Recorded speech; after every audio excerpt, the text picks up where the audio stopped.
할렐루야. 오늘 하루도 하나님의 크신 은혜가 우리 성도님들과 성도님들의 가정에 충만히 임하길 소망합니다. 아멘. 네, 오늘의 말씀 디모데전서 2장 8절에서 15절은 아주 오랜 시간 동안 논란이 되었던 구절들, 말씀들입니다. 특별히 이 구절로 인해서 교회 안에서 남성과 여성이 이 구분이 되고 분리가 되고 심지어는 차별이 이루어진 역사가 우리 교회의 역사 가운데 있습니다. 특별히 남성이 우월하고 여성이 열등하고, 남성은 이끄는 자가 되어야 되고 여성은 그저 조용히 따라가야 되는 자가 되어야 된다, 이런 또 생각을 또 오랫동안 가지게 만든 구절이기도 합니다. 그래서 신학학자들도요, 이 구절에 대해서 여러 가지 또 연구를 하지 않았겠습니까? 그래서 참 의견이 분분합니다. 그래서 이것이 당시에 이제 바울이 이 디모데, 아들과도 같았던 디모데가 목회하고 있는 에베소 교회를 바탕으로 해서 쓰여졌기 때문에 에베소 교회에 일어났던 특정한 문제들에 국한해서 이 말씀을 전했다, 권면을 전했다 라고 하는 것이 가장 대표적인 부분이고요. 또 파격적인 주장은 디모데 전후서는 바울이 쓰지 않았다. 왜냐하면 바울이 썼던 다른 말씀과 너무 다르기 때문에 이거를 같은 사람이 썼다라고 말하는 것은 좀 문제가 있지 않느냐라고도 말합니다. 특별히 갈라디아서 3장에 보면은 바울이 이런 말씀을 해요. 남자나 여자나 그리스도 안에서 모두 하나이니라 라고 말했던 분이 여기서는 그냥 남성이 우월하고 여성은 그냥 조용히 그냥 배우기만 해라, 그냥 남자가 시키는 대로 해라는 식의 뉘앙스로 썼기 때문에 이거 어떻게 생각할 수 있겠느냐 하는 부분들이 있습니다.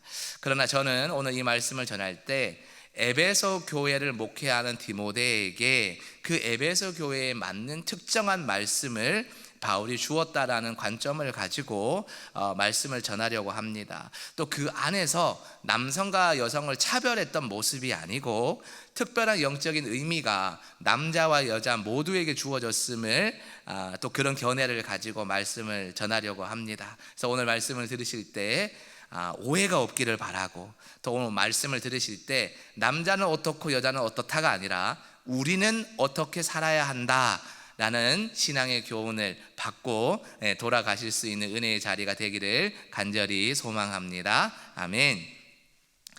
네, 우리 첫 번째로 우리 살펴볼 것은 8절 말씀입니다. 그러므로 각 처에서 남자들이 분노와 다툼이 없이 거룩한 손을 들어 기도하기를 원하노라. 아멘. 우리 8절 말씀은 특별히 남성, 에베소 교회의 남성에게 주신 말씀인데요, 보면 어떤 내용이겠습니까? 기도의 중요성과 이 자세에 대한 말씀이다라는 겁니다. 당시 초대 교회, 지금부터 거의 2000년 전이니까 사실 남성 중심으로 모든 것이 진행이 되었던 시대였죠. 당시 초대교회에서 남성 성도들은 가정 공동체와 그리고 사회 공동체에서 리더의 역할을 했습니다. 근데 바울이 권면하는 것은 사회나 가정에서 그냥 여성들 앞에 혹은 다른 아이들 앞에 군림하는 어떤 리더의 모습이 아니고 너희들이 영적인 리더로 세워져야 한다라는 말씀을 하는 거죠. 소위 말해서 저희가 많이 쓰는 영적인 가장이다 라는 표현을 하는 겁니다. 영적인 가장은 무엇을 해야 되겠냐? 단순히 가정에서 아버지이기 때문에 영적인 가장이냐? 아니라는 겁니다. 바울은 이 조건이 있어야 영적인 가정이고 리더라고 하는 거예요. 그 조건이 뭡니까? 기도하는 데 힘써야 돼요. 영적인 리더는 무조건 기도가 앞서야 됩니다. 왜 그럴까요? 기도하는 사람은 하나님의 말씀에 순종하고 하나님의 뜻을 따라 사는 사람이겠죠. 그러면 이 사람이 리더가 되면 그 가정과 그 공동체의 리더는 결국 누가 되는 겁니까? 하나님이 되시는 거죠.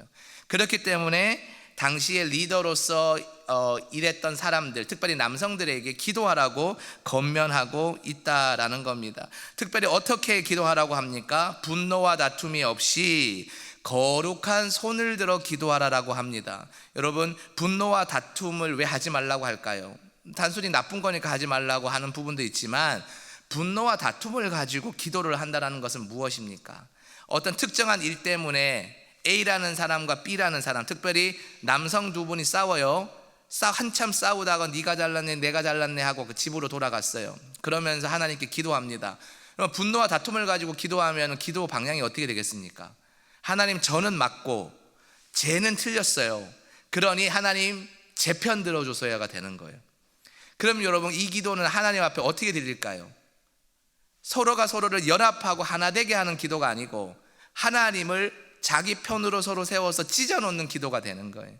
그러니 기도할 때 분노와 다툼이 없이 기도하라는 말씀을 하는 거예요. 기도는 하나 되게 하는 거예요. 가정에서 영적인 리더인 아버지가 기도하고 또는 영적인 리더인 어머니가 기도할 때 이 기도는 내 편 들어주세요 기도가 아니라 우리가 하나 되게 해주세요라는 기도가 돼야 되는 거예요. 확장해 볼까요? 교회에서 마찬가지입니다. 남성이든 여성이든 우리가 모두 다 영적인 리더로 지금 세워져 있는데 우리가 기도할 때 속상하고 힘든 일이 있다고 해도 그 마음을 가지고 기도하면 안 된다는 거예요. 왜 그럴까요?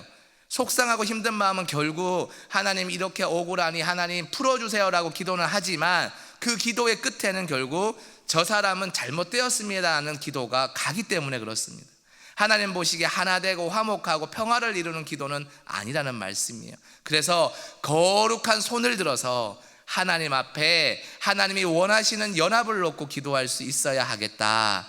이것을 당시에 8절의 말씀을 통해 남성들에게 오늘날 우리 모두에게 주신다라는 것이죠.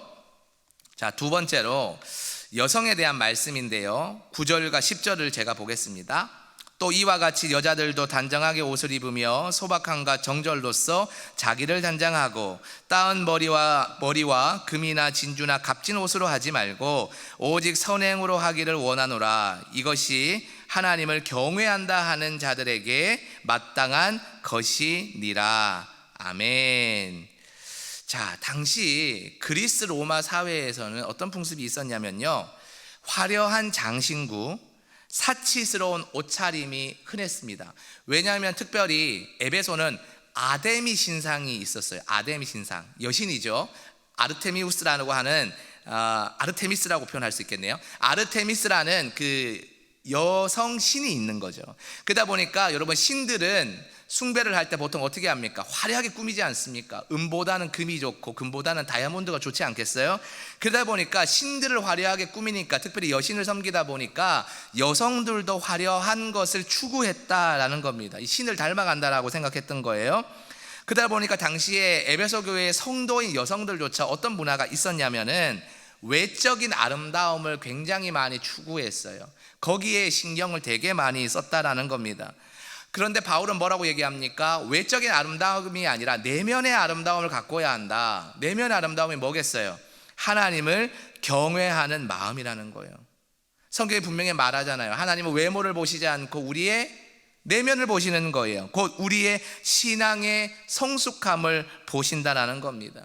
그래서 당시에 에베소 교회 성도들, 특별히 여성들에게 말씀하는 거예요. 외형적인 것을 추구하지 말고 겉으로 드러나는 것을 바라보지 말고 하나님이 보시는 내면, 우리 마음의 중심에 거룩함이 있을 수 있도록, 하나님을 경외하는 마음이 있을 수 있도록 힘써야 한다라는 것입니다. 동시에 여성이든 남성이든 경건한 외모와 겸손한 태도를 가지고 신앙생활 해야 된다는 거예요. 우리가 너무 화려한 옷을 입고 이 자리에 온다던가, 우리가 너무 자기 자신만 드러낼 수 있는 마음가짐을 가지고 성전에 오면 반드시 불편함을 가지는 사람들이 있을 수 있습니다. 물론 가장 내가 가지고 있는 좋은 옷과 좋은 화장품으로 화장을 하고 좋은 넥타이를 메고 오는 것은 맞습니다. 하나님의 전에 오니 가장 좋은 걸 입어야 되죠. 그러나 이것이 하나님 앞에 정결하고 경건하게 보이기 위한 마음가짐으로는 좋지만, 그러나 다른 사람들에게 보이고 내 자신을 뽐내고자 하는 마음으로 치장하고 온다면 이것은 하나님 보시기에 기쁨이 되는 것이 아니라 주객이 전도된 마음일 수도 있다는 것이죠. 우리는 오늘 이 말씀을 통해서 여성이나 남성이나 하나님 앞에 경건한 외모와 겸손한 태도로 언제나 하나님 안에 내 내면을 보여주겠다라는 믿음의 결단으로 하나님을 기쁘시게 하는 모든 성도님들이 되시기를 간절히 바랍니다. 아멘. 세 번째는요, 교회와 가정 안에서의 순종과 존중을 말씀하고 있는데요, 11절과 12절입니다. 여자는 일체에 순종함으로 조용히 배우라. 여자가 가르치는 것과 남자를 주관하는 것을 허락하지 아니하노니 오직 조용할지니라. 아멘. 사실 이 구절을 우리 여성 성도님들이 아멘 하기는 쉽지 않은 부분일 수 있습니다. 이게 무슨 이야기냐? 이게 문화적 차이가 있다는 거예요. 당시의 컨텍스트를 보면은 우리가 처음에 얘기를 나눴던 대로 에베소 교회에 있었던 특정한 문제가 있었다라는 것이죠. 어떤 문제일까요? 그것은 여성들이 하나님의 이 말씀에 대해서 제대로 알지 못하는 부분이 분명히 당시에 있었는데, 그런데 이것을 가지고 복음의 원리로 말하지 않고 자신들의 생각을 가지고 이야기했던 부분이 많았다라는 거예요. 왜 에베소는 그것이 가능했냐면, 좀 전에도 말씀드렸지만 아담이 신상을 섬겼던 문화가 있지 않습니까? 그러다 보니까 이 여신을 섬겼기 때문에 이 여신을 섬겼던 이 여성들에 대한 나름의 언권이 많았다라는 거예요. 그러다 보니까 이 교회에서도 복음에 대한 정통함의 지식 없이 자신의 생각을 가지고 이런저런 이야기를 하는 일부 여성들이 있었던 것 같습니다. 그래서 여자는 일체 순종함으로 조용히 배우라는 말이 겉면으로 등장했습니다. 근데 여러분, 우리가 조용히라는 말에 방점을 찍으면 기분이 상할 수 있습니다. 조용하십시오, 여성들은 기분이 상하시죠. 그런데 뒤에 부분에 방점을 찍어보면 좀 달라집니다. 조용히 뭐라고요? 배우라라고 되어 있어요. 여러분, 당시 2000년 전에 지중해권 문화 속에서 남성과 여성이 철저하게 구별되어 있고 권리가 달랐던 시대에 있어서 여성에게 무엇을 허락하느냐면 배움의 권리를 허락한다는 거예요. 적어도 복음 안에서는 남성이나 여성이나 똑같이 하나님의 말씀을 배울 권리가 있고 들을 권리가 있고 말할 권리가 있음을 바울이 이걸 가르쳐 주고 있는 겁니다. 근데 여성들도 철저하게 복음에 대해서 당시의 율법의 어떤 살아있는 생명에 대해서 배우고 훈련해서 그것을 가지고 남성 앞에서나 여성 앞에서나 하나님 말씀을 가르치고 양육할 수 있는 장을 허락해 준 것이라고도 볼 수가 있다는 사실입니다. 12절에 보시면 여자가 가르치는 것과 남자를 주관하는 것을 허락하지 않는다라는 것은 여성이 리더로 세워지는 것을 금지하는 게 아니에요. 초대교회에도 여러분 역사를 보면요, 여성의 리더화가 많았습니다. 루디아드가 그렇지 않습니까? 많은 사람들이 여성의 리더를 존중했어요. 그러니까 이 말씀은 그런 시각에서 보면 잘못된 말씀이고 말이 안 되는 거지만, 그러나 좀 전에 이야기해 드렸던 대로 에베소 교회의 여성들이 복음에 대해서 잘 알지 못하는 부분을 가지고 그것을 이제 남성들과 토론하면서 다투는 과정을 가지고 말을 한다면 12절은 남성과 여성의 문제가 아니라 그 일을 일으켰던 일부 여성 신도들에 대한 권면으로 받아들일 수 있다라는 겁니다. 여러분, 오늘날로 확장해서 이야기한다면요, 하나님은 남성과 여성 모두를 귀하게 여기십니다. 그분 앞에서 남성과 여성이 서로 다르지만 그러나 똑같은 가치를 지니고 서로 존중하는 관계를 이루도록 계획하셨어요. 그래서 남성이든 여성이든 지도와 서로에 대한 섬김을 인정해야 되고, 여성은 남성의 영적인 책임을 존중할 때 가정에서나 교회에서나 화목한 관계가 이루어질 수 있다, 이렇게 해석하고 받아들이시면 좋겠습니다. 마지막으로 네 번째는 이 하나님의 창조의 질서에 대한 부분입니다. 13절부터 15절입니다. 이는 아담이 먼저 지음을 받고 하와가 그 후며 아담이 속은 것이 아니고 여자가 속아 죄에 빠졌습니다. 그러나 여자들이 만일 종숙함으로써 믿음과 사랑과 거룩함에 거하면 그의 해산함으로 구원을 얻으리라. 아멘. 여러분, 바울은 창세기의 이야기를 인용하면서 아담과 하와의 창조의 질서를 이야기합니다. 이것을 잘못 들으면 어떻게 들을 수 있겠어요? 아담이 먼저고 하와가 나중이니까 당연히 남자가 먼저고 여자가 나중이다, 유교 사상처럼 들릴 수도 있는 것이죠. 또 죄를 먼저 지은 죄의 근원이 사실은 아담이 잘못해서 죄가 들어온 게 아니라 하와가 잘못해서 죄가 들어왔으니 여성은 남성에게 고개 숙여야 된다, 뭐 이렇게도 들릴 수가 있어요. 사실은 그것이 다 아니라는 거예요. 여기서 말하고자 하는 것이 뭐냐, 하나님은 남성과 여성을 창조하셨고 서로 돕는 관계가 되도록 하셨어요. 그러니까 서로가 서로에게 돕는 배필이 되도록 하셨다라는 거예요. 하지만 하와가 유혹을 받으면서 죄가 세상에 들어왔고 하나님과의 관계가 단절되었습니다. 그러나 알아야 될 게 뭐냐, 하나님은 그러면 누구를 통해 단절된 이 문제를 해결하셨느냐? 여러분, 여성을 통해 해결하셨어요. 창세기도 보면 하와의 후손을 통해 뱀의 머리를 부순다라는 표현이 있습니다. 이 무슨 얘기겠어요? 여자의 후손인 예수 그리스도를 통해서 악을 제하신다라는 표현, 다시 말해 원시복음이 제시가 된다라는 겁니다. 그럼 만약에 여성이 정말 여성으로 인해서 문제가 생겼다라고 바울이 얘기했다면 이 원시복음, 이 여성의 후손을 통해 사탄의 머리를 부순다는 표현을 감히 쓰지 않았다라는 것이죠. 동시에 15절에 보면 여자가 해산함으로, 자녀를 낳음으로 구원을 얻는다라는 말이 있어요. 참 이해하기 어려운 구절입니다. 여러분, 여성이 힘들게 해산하는 것과 구원을 얻는 것이 무슨 상관이 있겠습니까? 근데 여기에서 바울이 해산한다는 표현을 다른 성경에서는 어떻게 썼느냐, 낳는다라는 표현을 썼습니다. 낳았다, 영적인 아들을 낳았다, 내가 너를 복음 안에서 낳았다 할 때도 해산함의 표현을 썼다라는 거예요. 그럼 어떻게 볼 수 있겠어요? 우리 여성들이 교회 안에서나 사회 안에서나 열심히 하나님의 말씀을 전하고 선한 영향력을 쌓아 나가서 영적인 후배들을 낳을 수 있다면 어떻게 되겠습니까? 그러면 하나님의 영광이 세워질 수 있다는 표현으로 이해될 수 있다라는 것입니다. 우리가 사회 속이나 교회 속에서나 하나님의 영광을 위해서 살아갈 때, 그래서 그 모습을 보고 많은 새로운 사람들이 세워질 때 그것이 하나님 보시기에 기쁨이 되고 또 하나님이 우리를 보셨을 때 영광 얻으시는 비결이 된다라는 겁니다. 말씀을 맺겠습니다. 사랑하는 성도 여러분, 디모데전서 2장 8절에서 15절의 말씀은 하나님께서 교회와 가정 그리고 우리의 삶 속에서 남성과 여성이 어떻게 역할을 감당하고 서로 존중하며 경건하게 살아가야 하는지를 가르쳐 줍니다.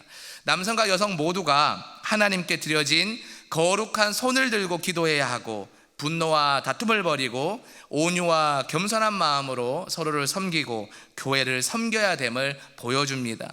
무엇보다 예수 그리스도 안에서 연합되기를 바라시는 하나님의 마음이 오늘의 말씀 가운데 있습니다. 이 말씀을 통해 우리 각자의 역할을 하나님 안에서 잘 감당하시기를 바라고, 남성과 여성을 나누는 것이 아니라 서로 존중하고 사랑하며 각자의 주어진 사명을 잘 감당할 때 하나님의 영광을 이루어가는 우리 가정들이 되기를 간절히 바랍니다. 아멘. 이 시간 합심하여 기도하겠습니다. 기도할 때 하나님, 우리가 서로를 존중하며 사랑하게 하여 주시고 하나님께서 우리에게 주신 역할을 잘 감당할 수 있도록 인도하여 주옵소서. 그래서 남성과 여성이 함께 섬기는 가정과 세상과 모든 공동체를 통해서 하나님 영광이 세워지게 하여 주시옵소서. 우리 통성으로 기도하며 나아가겠습니다. 하나님 아버지, 저희 가운데 서로를 존중하는 마음이 있게 하여 주시옵소서. 서로의 차이를 비판하고 비난하고 서로 우월한 생각을 갖는 것이 아니라 오늘의 말씀이 숨은 뜻처럼 서로가 서로를 존중하고 돕는 배필로 여기게 하여 주시고, 하나님이 남성과 여성에게 그리고 우리 각자에게 주신 역할을 잘 감당함으로 인해서 하나님의 영광을 드러내게 하여 주옵소서. 또한 그리스도의 안에서 서로의 차이를 극복하고 연합되게 하여 주시고 이것을 하나님 안에서 기쁨으로 전할 수 있는 우리 모두가 되게 하여 주시옵소서. 주님, 오늘 저희가 주님의 말씀을 통하여 경건한 삶과 순종의 자세를 배웠습니다. 저희가 서로를 존중하며 하나님께서 주신 역할을 잘 감당할 수 있도록 도와주시고 언제나 주님의 뜻에 따라 사랑으로 연합하게 하여 주옵소서. 우리의 삶이 주님께 영광이 되기를 원하며 예수님의 이름으로 기도드립니다. 아멘.